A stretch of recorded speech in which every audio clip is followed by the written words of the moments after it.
ഒന്നും വേണ്ടെന്ന് പറഞ്ഞ് മിണ്ടായിരുന്നാൽ നമ്മുടെ തറവാടിന്റെ അന്തസ്സെന്താവും വലിയേട്ടാ. ഈ കേസ് എനിക്ക് വിട്ടു തരണം. അവനെ ഈ ഏരിയയിൽ ഞാൻ ഓടിക്കാം. ഏട്ടന്മാർക്കൊന്നും പറയാനില്ലേ? ബാലൻ പറയുന്നത് ശരിയാ. സ്റ്റേഷനിൽ കൊണ്ടുപോയിട്ട് 4 പൊട്ടിക്കണം ആ ചേട്ടെ. വല്യേട്ടന് എനിക്കൊരു അനുവാദം തരണം.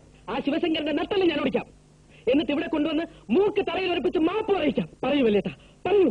എന്നാ താൻ എന്താന്നൊക്കെ ചെയ്യ്. പോയി വരട്ടെ കുഞ്ഞലക്ഷ്മി.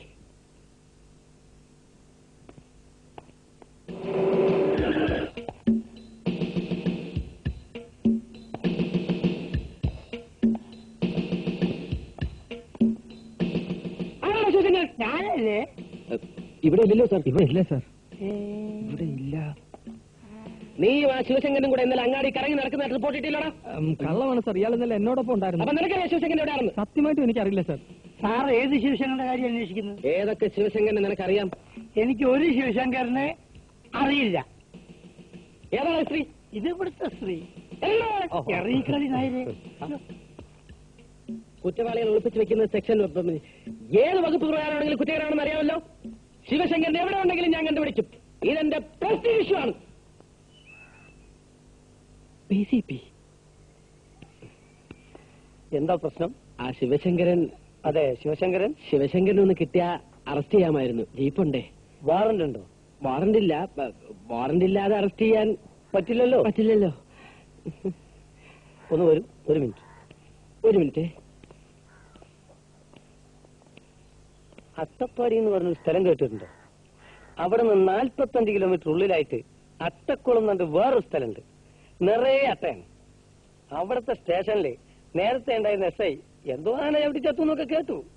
പിന്നെ ഇതുവരെ പുതിയ നിയമനം നടന്നിട്ടില്ല. വളരെ സ്മാർട്ട് ആയിട്ടുള്ള ഒരു ചെറുപ്പക്കാരനെ വേണമെന്നാണ് വകുപ്പ് തീരുമാനം.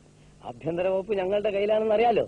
ഞാൻ അടുത്ത ആഴ്ച ജില്ലാ കമ്മിറ്റിയിൽ സാറിന്റെ പേര് നിർദ്ദേശിച്ചാലോ എന്നാണ്. പാർട്ടിയിൽ എനിക്കുള്ള സ്വാധീനം അറിയാമല്ലോ. PCP ചതിക്കരുത് please. PCP ഇത്ര കാര്യമായിട്ട് പറയുമ്പോ ഞാൻ എന്തെങ്കിലും വിട്ടുവീഴ്ച ചെയ്യാതിരിക്കുന്നത് ശരിയാണോ?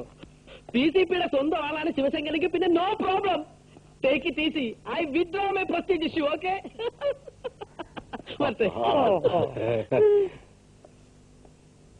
പിന്നെ ഞാൻ ചിന്തിച്ചപ്പോ എന്തിനാ വെറുതെ ഇവിടെ കയറി വന്ന് എന്തെങ്കിലും കുഴപ്പമുണ്ടാക്കുമ്പോ പോരെ. അപ്പൊ പിന്നെ എന്താണ് ചെയ്യേണ്ടതെന്ന് എനിക്കറിയാം. അവന്റെ കാര്യം വിട്ടിട്ട് നമ്മളിപ്പോ ആലോചിക്കേണ്ട കുഞ്ഞുലക്ഷ്മിയുടെ കാര്യമാണ്. ഇങ്ങനെ ചില പ്രശ്നങ്ങൾ ഉണ്ടായി എന്നറിയുമ്പോ അവക്കൊരു ആലോചനയുമായിട്ട് വരാനിരിക്കുന്നവർക്ക് അത് വേണ്ടാന്ന് വെക്കാൻ തോന്നും. ഇനിയിപ്പോ നമ്മൾ അങ്ങോട്ട് ആലോചനയായിട്ട് പോകാന്ന് പറയുന്നത് കുറച്ചില്ല. അതുകൊണ്ട് എത്രയും പെട്ടെന്ന് കുഞ്ഞുലക്ഷ്മിയുടെ കല്യാണം നടത്തുകയാണ് വേണ്ടത്. ആരുടെയും കാലൊന്നും പിടിക്കാതെ നല്ല രീതിയിൽ അത് നടത്തണമെന്നാണ് എന്റെ ആഗ്രഹം.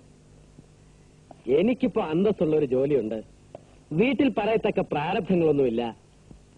പിന്നെ കാവുമ്പാട്ട് ഇങ്ങനെ ഒരു പ്രശ്നം ഉണ്ടാവുമ്പോ സഹായിക്കേണ്ട കടമ എനിക്കുണ്ടല്ലോ. പോരാഞ്ഞ് കുഞ്ഞുലക്ഷ്മി എന്നെ പുറപ്പെടും. എനിക്ക് പൂർണ്ണ സമ്മതമാണ്.